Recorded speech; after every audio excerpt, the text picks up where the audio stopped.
আসসালামু আলাইকুম। এখন শুনবেন সংবাদ শিরোনাম। আনুষ্ঠানিকভাবে ফ্যামিলি কার্ডের উদ্বোধন করলেন প্রধানমন্ত্রী তারেক রহমান। আগামী মাসের মধ্যে কৃষক কার্ড তুলে দেওয়ার আশ্বাস। যুদ্ধ প্রায় শেষের দিকে, কাঙ্ক্ষিত জয়ের অনেকটাই অর্জন করেছে যুক্তরাষ্ট্র, দাবি ট্রাম্পের। অতিরঞ্জিত বলছে ইরান।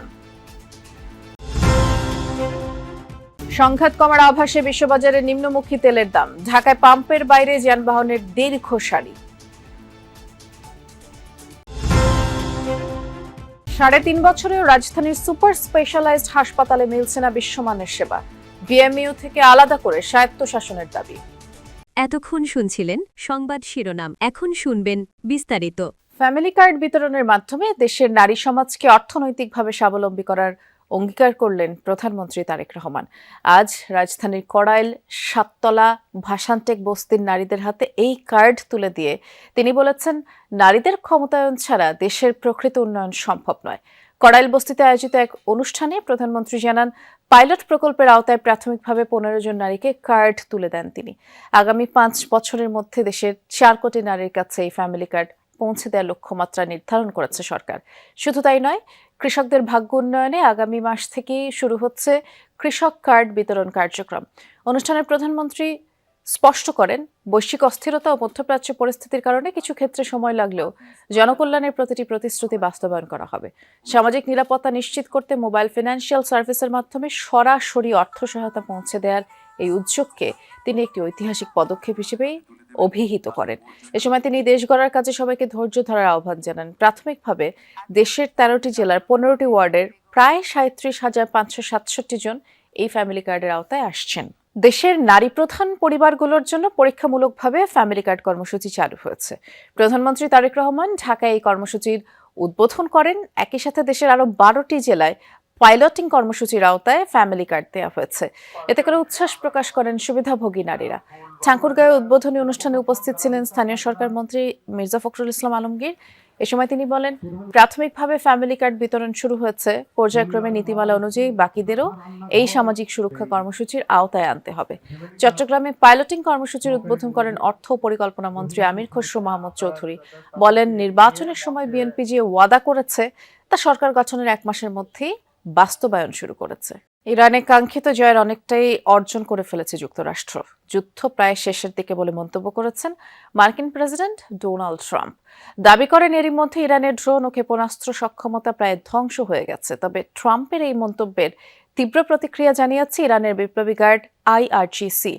ট্রাম্পের দাবিকে অতিরঞ্জিত আখ্যা দিয়ে বাহিনীর মুখপাত্র ব্রিগেডিয়ার জেনারেল আলী মোহাম্মদ বলেছেন, যুদ্ধ কবে শেষ হবে তা নির্ধারণ করবে তেহরান, ওয়াশিংটন নয়। বিরুদ্ধে সামরিক অভিযানে বড় ধরনের অগ্রগতির দাবি করেছেন মার্কিন প্রেসিডেন্ট ডোনাল্ড ট্রাম্প। যুক্তরাষ্ট্রের হামলায় ইরানের ড্রোন ও ক্ষেপণাস্ত্র সক্ষমতা প্রায় ধ্বংস হয়ে গেছে বলেও জানান তিনি।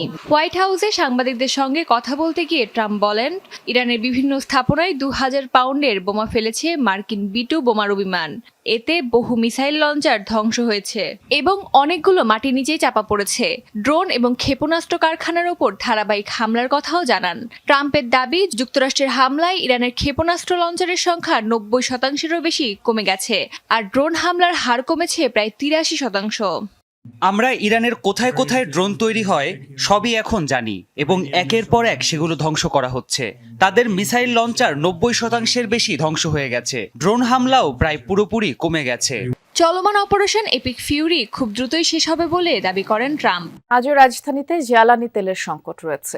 সরবরাহ সংকটে মঙ্গলবার সকালে স্বাভাবিক কার্যক্রম শুরু করতে পারেনি বেশ কয়েকটি পাম্প। তেল নিতে এসে ফিরে যেতে দেখা গেছে মোটরসাইকেল ও গাড়ি চালকদের। তবে কার্যক্রম চালু রাখা পাম্পগুলো তেল দিচ্ছে সরকারি নির্দেশনা মেনে। তেজগাঁয়ে ট্রাস্ট ফিলিং স্টেশনে দেখা যায় যানবাহনের দীর্ঘ সারি, ১.৫ থেকে ২ ঘন্টা অপেক্ষার পর কাঙ্ক্ষিত জ্বালানি মিলছে। চালকরা বলছেন, এই ভোগান্তি নিরসনে সরকারকে কার্যকর উদ্যোগ নিতে হবে। কেউ কেউ তেল অবৈধভাবে মজুত করছে বলেও অভিযোগ ছিল তাদের। রাজধানীর আব্দুল্লাহপুরের একটি ফিলিং স্টেশনে সহকর্মী মশিউর অনিক আমাদের জন্য অপেক্ষা করছেন। অনিক, আজও তো সারাদিন বেশ কিছু তেলের পাম্পে জ্বালানি তেলের সরবরাহ পাওয়া যাচ্ছে না এবং সংকট দেখা যাচ্ছে, যেমনটি জানাচ্ছিলাম দর্শকদের। আপনি যেখানে আছেন, এখানের কি অবস্থা জানাবেন? জ্বালানি তেল ঠিকঠাক মতো পাওয়া যাচ্ছে কিনা? বৃষ্টি, জ্বালানি তেলের প্রসঙ্গ তো বলবো, তার আগে এই যে তপ্ত রোদ, অর্থাৎ রোজার এই সময়টাতে তপ্ত রোদ, সেই রোদের মধ্যে আমাদেরও আসলে আশপাশ খেতে হচ্ছে যখন আমরা ফিলিং স্টেশনগুলোতে যাচ্ছি এবং গিয়ে বিভিন্ন জায়গায় তো তেল নেই আমরা দেখতেও পাচ্ছি। তার পাশাপাশি একটু যদি দেখাই এই পাশটিতে যে একেবারে সাইনবোর্ড টানিয়ে লেখা আছে তেল সরবরাহ না থাকার জন্য ডিজেল এবং অক্টেল সাময়িক সময়ের জন্য বন্ধ আছে।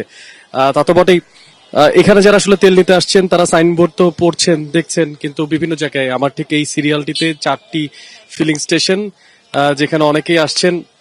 বলা যায় যে ফিলিং স্টেশনগুলোতে এসে তেল না পেয়ে রোদে ফ্রাই হয়ে তারপরে হয় তারা ফিরে যাচ্ছেন, কেউ হয়তো বা তার নিজের যে যানবাহন অর্থাৎ মোটরসাইকেল বা যে সমস্ত হালকা যানবাহনগুলো আছে সেগুলো ঠেলে নিয়ে যাচ্ছেন, কেউ হয়তো বা গাড়ি রেখেই চলে গেছেন।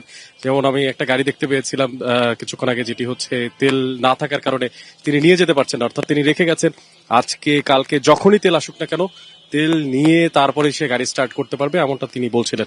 সো এই যে নানাবিধ যে সমস্ত সমস্যাগুলো, সেই সমস্যাগুলোর মধ্যে কিন্তু জনজীবনকে পোহাতে হচ্ছে সংকটময় একটা সময়।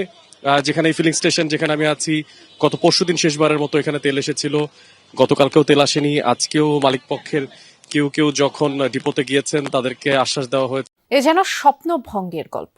দেশে বিশ্বমানের হাসপাতাল হলো ঠিকই, কিন্তু সেই সেবা মিলছে না। উদ্বোধনে 3.5 বছর পেরোলেও এখনো জনবলি নিয়োগ হয়নি, এমনকি হাসপাতালের পরিচালনা পদ্ধতিও ঠিক হয়নি। বলছি বাংলাদেশ মেডিকেল বিশ্ববিদ্যালয়ের অধীনে রাজধানীর শাহবাগের সুপার স্পেশালাইজড হাসপাতালের কথা। বিশেষজ্ঞরা বলছেন বিশ্ববিদ্যালয় থেকে আলাদা না করলে সমস্যার সমাধান হবে না। সহকর্মী হাসান মিসবার রিপোর্ট, ছবি তুলেছেন আরেক সহকর্মী রানা হোসেন।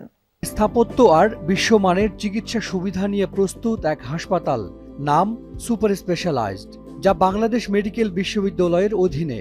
সিঙ্গাপুরের একটি হাসপাতালের আদলেই তৈরি হয়েছে এটি। ব্যয় হয়েছে 1,500 কোটি টাকার বেশি। হাসপাতালের আউটডোরে কিছু রোগী আসে, আর ভর্তি রোগীও একেবারে কম। 758 শয্যার হাসপাতালে রোগী ভর্তি 50 জনের মতো। 100 শয্যার আইসিইউতে রোগী আছে মাত্র 18টিতে, অথচ অন্য হাসপাতালে আইসিইউ বেড পাওয়া যেন ভাগ্যের ব্যাপার। এটি একটি ভিভিআইপি কেবিন। এর পাশে এমন আরও একটি ভিভিআইপি কেবিন আছে। এটি বাংলাদেশের একমাত্র সরকারি হাসপাতাল যেখানে 2টি ভিভিআইপি কেবিন আলাদা করে বানানো হয়েছে প্রধানমন্ত্রী এবং রাষ্ট্রপতির চিকিৎসা নেওয়ার জন্য।